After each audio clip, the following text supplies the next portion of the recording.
There's a huge world of animation out there, not just for children.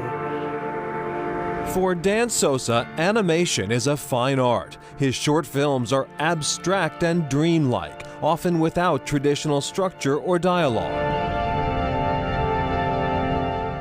You can suggest something the same way that literature could. Just suggest an idea, but leave it open-ended. In his Barrington, Rhode Island studio, Sosa animates by computer and by hand, skills he developed while a student at the Rhode Island School of Design. Feral is the story of a boy raised in the wild and unsuccessfully brought back to civilization. Part of him wanted to be a real human person, and part of him wanted to be an animal. What happens is he breaks apart into 1,000 little particles. With animation, it becomes metaphoric. In 2014, Feral received an Oscar nomination for Best Animated Short. Sosa went to the award show feeling stunned but grateful. You could see everyone around you that you know from the movies, and it's just like a wax museum come to life. And then they announced it, and it wasn't us. And I didn't think it was going to be. I was thrilled just to be there. The nomination changed Sosa's career. Commissions rolled in for documentaries and TV shows. His other films got noticed. Fable is about star-crossed lovers who transform into animals that hunt each other. The Windmill was inspired by an abandoned windmill in Portugal where Sosa played as a child.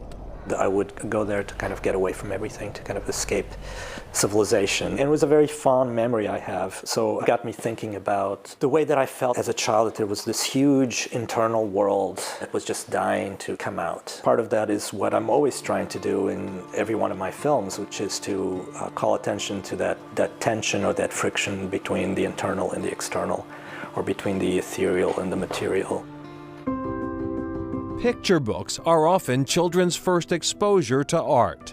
You're really inviting them into something that will hopefully stay with them their whole lives, which is a passion for looking at art and a passion for reading. Here in Amherst, Massachusetts, the Eric Carle Museum of Picture Book Art draws 50,000 visitors annually to its spacious galleries and classrooms. Executive Director Alexandra Kennedy. There are very few museums in the U.S. that focus on this. Eric and Barbara Carle had traveled to Japan in the 1990s and discovered that there were more than 20 picture book art museums there, and they thought, why isn't there something like this at home? Carle is the artist and author behind many children's books, including, most famously, The Very Hungry Caterpillar. His museum showcases a diverse range of work by other artists, including that of Caldecott Medal winner Grace Lynn. She co-curated Now and Then, contemporary illustrators and their childhood art. This is the cover to my book, When the Sea Turned to Silver. And this illustration at the top is something that I did when I was 15 years old. I had never thought that I could be a children's book author or illustrator. And one of the reasons why is because I never saw anyone that looked like me that had this kind of job. And so with each artist's work, we have a photo of themselves as children. In a gallery resembling a 1980s kitchen, the exhibit pays homage to a shared truth. Art begins at home. Most of the artists here grew up in the 80s. The first artist's desk we ever had was our family's kitchen table. And the first, gallery wall we ever had was our parents' or family's refrigerator door. When a child comes in here, they can look at the childhood art and say, hey, that's just like me. Hey, I draw just like that. So it's kind of to show young artists where they can go in the future. Northampton, Massachusetts is home to a thriving community of artists and creators. In the heart of downtown, the Smith College Museum of Art.